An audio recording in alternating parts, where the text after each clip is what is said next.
কি আপনারা মনে করেন কি রাতারাতি নির্বাচন জেনে সব ভালো হয়ে যাবে? পরিবর্তন হয়ে যাবে? একদল খাইছে আরেক দল খাওয়ার জন্য রেডি আছে। পরিষ্কার ভাবে এই প্রশাসন ঠিক না করে, রাষ্ট্র সংস্কার না করে আগামী 2 বছর আগে কোন নির্বাচন আমরা চাই না। 4 মাস হতে যাচ্ছে, এই 4 মাসে আমরা কিছু ঘটনা যা লক্ষ্য করছি সেটা আমাদের জন্য অশনি সংকেত। আমরা পরিষ্কারভাবে বলেছি 5ই আগস্টে শেখ হাসিনার পালিয়ে যাওয়ার মধ্যে দিয়ে আমাদের প্রাথমিক বিজয় হয়েছে, চূড়ান্ত বিজয় অর্জিত হয় নাই। যতক্ষণ পর্যন্ত না আমরা নতুন রাজনৈতিক বন্দোবস্ত, নতুন সমাজ এবং রাষ্ট্র ব্যবস্থা গড়ে তুলতে না পারবো, ততক্ষণ পর্যন্ত এই গণ অভ্যুত্থানের সুফল জনগণ পাবে না, আমরা চূড়ান্ত বিজয় বলতে পারি না। দুঃখ হয়, কষ্ট লাগে এবং আফসোস হয়, শেখ হাসিনার পতন দেখেও এরা শিক্ষা নেয় নাই।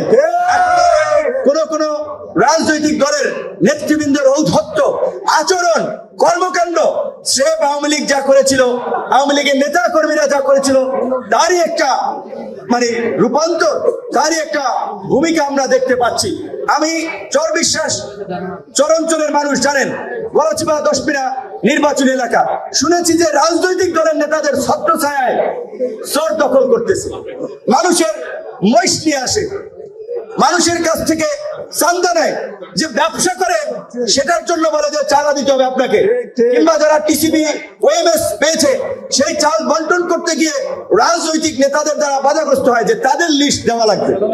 তো এই তোমাদেরকে চাল খাওয়ানোর জন্য, চর খাওয়ানোর জন্য, চান্দা খাওয়ানোর জন্য কি ছাত্র জনতা রাজপথে নেমে এসেছিল? কাউকে নেতা বানানোর জন্য রাজপথে নেমে এসেছিল? তারা বাংলাদেশের পরিবর্তন চেয়েছে। পরিষ্কার কথা, এই অন্তর্বর্তীকালীন সরকার আছে, অনেকেই বলছে এই সরকারের ম্যান্ডেট নাই সংবিধান পরিবর্তন করার জন্য, রাষ্ট্র সংস্কার করার জন্য। যারা কথাগুলো বলছেন আমি বলি এটা আসলে সঠিক কথা নয়, এটা এক ধরনের উপহাস। এই আন্দোলনের সাথে প্রহসন। বাংলাদেশের ইতিহাসে 53 বছরের সরকারের মধ্যে এই অন্তর্বর্তীকালীন সরকার হচ্ছে ইতিহাসে সর্বোচ্চ জনসমর্থন পাওয়া সরকার। বাম, ডান, বিএনপি, জামাত সবাই মিলে সমর্থন দিয়েছে, কিন্তু এখন অনেকে খাওয়া দাওয়া চলতেছে না, বন্ধ হয়ে যাচ্ছে। কারণ অনেক জায়গায় সেনাবাহিনী দমন করতেছে চাঁদাবাজদের, মাফিয়াদের, ধান্দাবাজদের, তাদের ধান্দা হচ্ছে না। এখন তারা অনেকে দেখছে যে কোনো মতে যদি তাড়াতাড়ি একটা নির্বাচন হয় তাহলে আমরা ক্ষমতা আসতে পারলে ভাগ বটরা করে খাওয়া যাবে, সেজন্য তারা ক্ষমতার জন্য, নির্বাচনের জন্য অস্থির হয়ে যাচ্ছে। সরকারের বিরুদ্ধে নানান ধরনের প্রপাগান্ডা ছড়াচ্ছে, বিভ্রান্তি ছড়াচ্ছে। কিন্তু আমরা সরকারকেও পরিষ্কার করে বলতে চাই, আমরা আপনাদেরকে নির্বাচনের জন্য ক্ষমতায় বসাই নাই।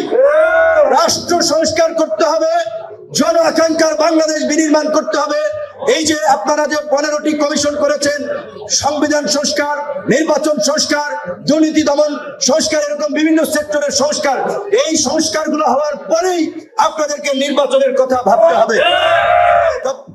সহনশীল হন, সংবেদনশীল হন, সব একা দখল করতে চাইেন না, একা একা খাইতে চাইেন না।